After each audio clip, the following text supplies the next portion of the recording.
Hi, and welcome to Now TV. And don't mind my hair towel drying. The longer it gets, the nicer the hair is when you actually let it towel dry, because it just soaks up right into the towel, and then I can still have a bit of curl from my shorter hair days. Anyways, I'm just sort of, coasting. I'm in Kenora, Ontario. Oh, by the way, thanks for tuning in to Now TV. And this is Jennifer Cooley, your host. I am, plugging my CD. I have, burned a bunch of, home copies and put covers in there, and I put the names of the songs in there, and,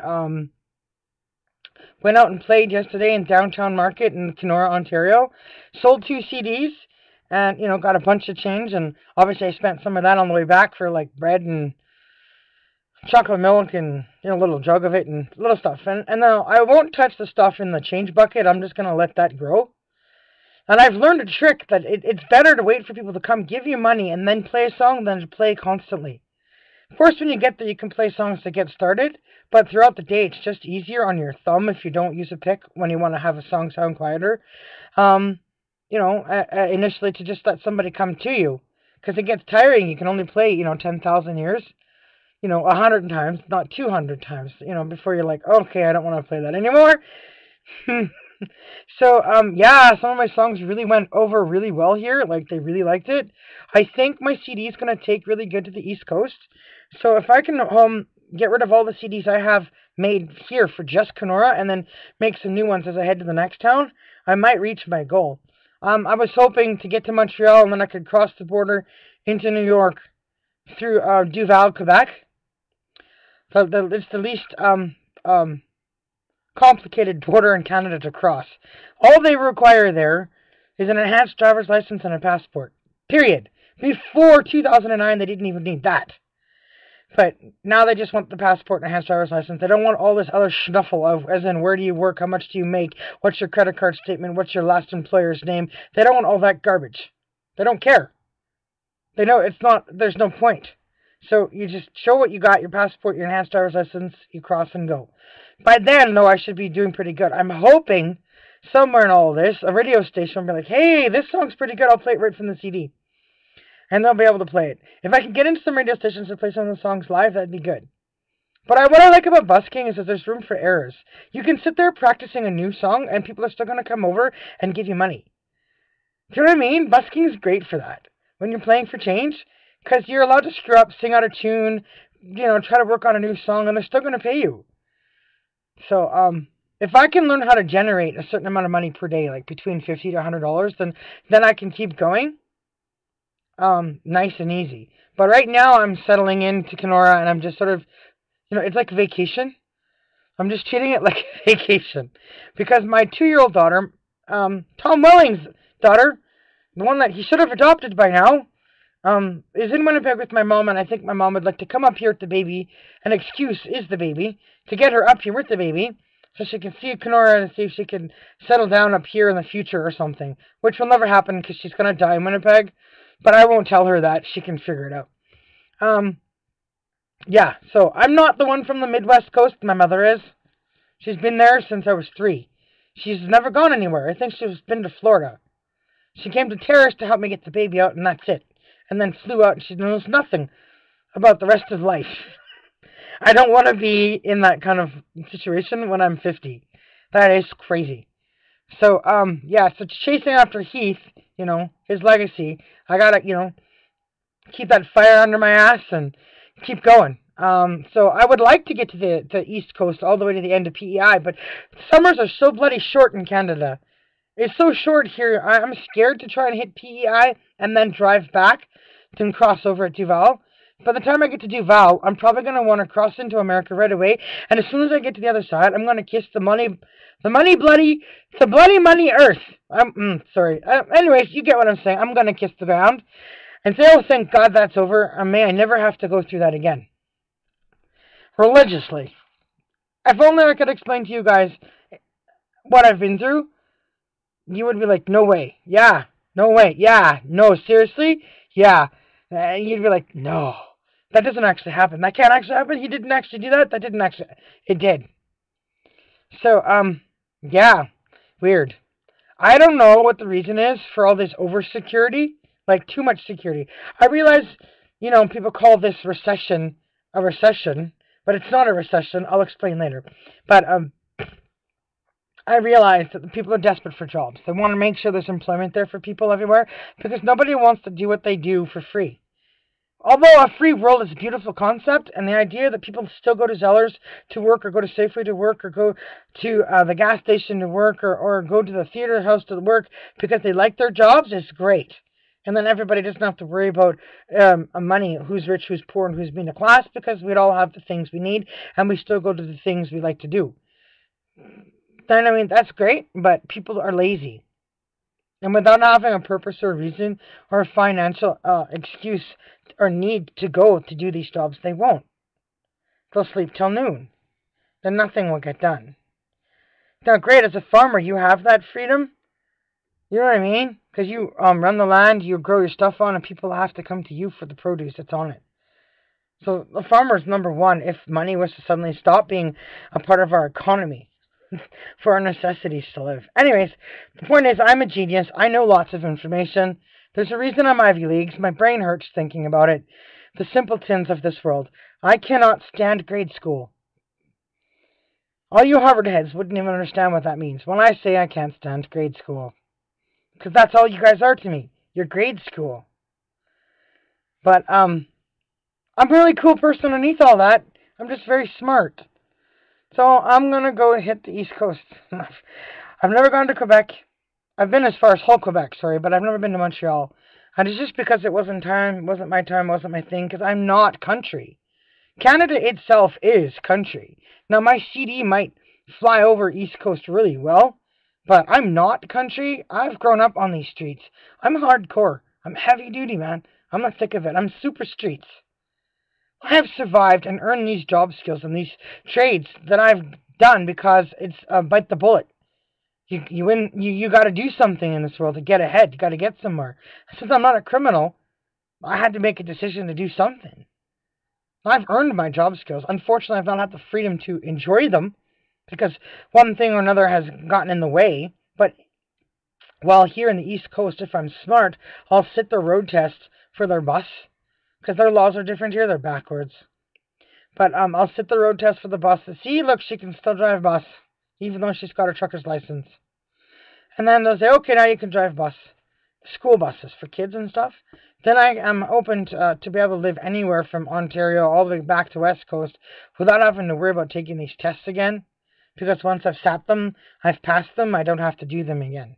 Plus I'm 37 and I could actually be teaching this stuff. I'm teaching people how to drive. But, I don't want to do that because I don't plan to retire or die in Canada. The fact that I'm still here at 37 really pisses me off. I'm sick of being here. I'm bored. There's no money to be made. I can go and busk every day for a month in this town, and unless I'm, Biff, for instance, I would make $100. Although I'm not so sure her music would take off in the Kenora busking. Mine takes off okay, but there's still, you gotta work really hard to get that change. Unless you sell the CDs. I'm doing it really nice. Basically, I'm telling people to buy the CDs. I pay what you can afford. I'd love to see $10 for a CD, but because of the MP3 technology world and radio world and all that stuff, if I get $5 a CD, which is what I'm getting so far, I'm happy. Because, it cost me $6 to buy the stack of CDs I bought because I was smart. I bought a really good deal. So I bought a 10-pack for $6. So $5 a CD, I'm okay. Right? And if enough people hear the CD and it gets around, then I might get a record deal, somewhere over here, and then I can take the songs to studio. I'm really super stupid excited to hear how a couple of my songs would sound recorded in studio. Oh, it'd be awesome. Because I have full speaker range, full sound range. What people are listening to right now is all computer recorded, right? Off the laptop. So they're not getting the same sound effect. They can't blast the song, on their stereo system and stuff like that, or DVD, CD player or whatever. So they're not getting the full effect of it. When I say my songs sound great live, I'm not kidding. I like my CDs. My demo CDs are great. They're personal because they have the added touch of me talking to the people. So they can vision a video without seeing it, but they can hear what it would look like. So that's cool. And that's worth the $5. And if it spreads around enough, then, it only leads to better potentials for me. But, I'll let you guys know on my Facebook page. At this point, all I can use the facebook.com/iSuperwoman page for is to post up to notify people where I'm going and what I'm doing. People can reply to me, but I can't really send stuff to their site unless I send it through private messages, because Facebook over there in the States has really screwed up. I swear, they're just really insane. I mean, if I could sue them, I would. But free is free, right? Anyways, now my page is set up so that it's like a website, which really isn't what I needed. I really wanted to be able to contact and touch base with all the people on my list. If I'm on Facebook, I should be able to leave messages with everybody's Facebook page that is on my list. I should be able to go to my friends' pages and comment and post them. And rather than what they did do, just screwed up when they gave me that 60-day warning thing. I don't know. They said they're working on it because I've complained. But working on it could take them, what, another 3 months to fix? But then I'll be super famous or famous enough for them to go, oh, oops, it's Superwoman. Maybe we shouldn't have done that. I don't know. I told them they could build me my own website. That's an apology. But we'll see what happens. Anyways, thankfully I still have the Virginia Doyle page, but the thing is, that's only for character information. I can't post the stuff about Jennifer Cooley there because it's completely different. The artist playing her music and sharing her CD and doing her thing is just a person. Virginia Doyle is a character and very important to the future of fiction, I hope, in the superhero world. I can only cross my fingers it will. So I can't be posting Jennifer Cooley stuff on that page. It would be just dumb. Doesn't make any sense to do that. I haven't taken the timeline page acceptance, I haven't pushed the button for accepting the timeline thing on the Virginia Doyle page yet, because I'm not ready to put all that stuff up there, because I'm just trying to do a fun tour of my own thing. I wouldn't even wear my Superwoman outfits playing Jennifer Cooley music, because that would just look dumb.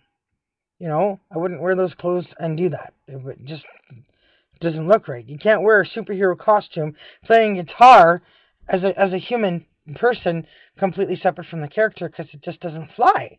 Wouldn't go over. So I wouldn't do that. But hopefully by the time I get to Quebec, I'll have figured out how to have my stomach surgery. That doctor that I contacted in Quebec, Dr. Christou, said he would do the surgery, well, his staff said, he would do the surgery within a couple of weeks within receiving payment. So if he gets his $15,000, within a couple of weeks that surgery will be had. Really, I mean, even if I just had a way of having it approved, the coverage was there, medical coverage, you have a payment plan or payment thing, if that gets covered by somebody, then I can go and have it done. So hopefully I'll have that worked out. Really, I'm so disappointed. I thought the shirts would solve everything. I can't figure out how to get the shirt sold. I think it's because I'm playing the music and being the person, I can't do the business side also. It just, people look and say, well, hey, you're a folk musician or whatever it is you do. And then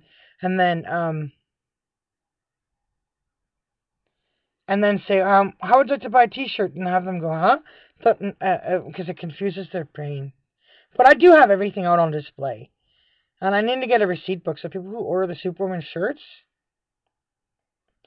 just give me their address and information, I give them the receipt, and then the shirts will just go there. Maybe by the time I get to Toronto, I'll have a couple of bigwigs helps. Maybe I can get Paul Gross or Red Green. Or should I say Constable Fraser? Due South?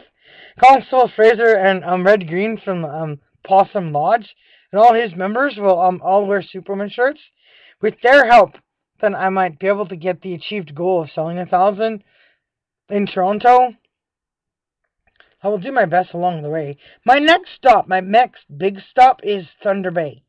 I don't know how many little towns there are between here and Thunder Bay, and I don't know what the internet's like for free Wi-Fi, so I may not be able to post that I'm at those locations when I stop in for meals and stuff and that sort of thing. And some of the towns might be so small that it might just scare me to be there. So I might just want to keep going. But we'll see. I'll let you know.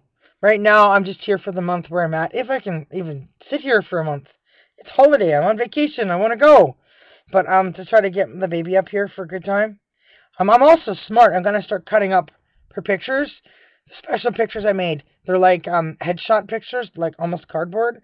And I'm going to send those off to different places, like New York Times, to see if I can find Tom's parents. And maybe I'll send one to LA.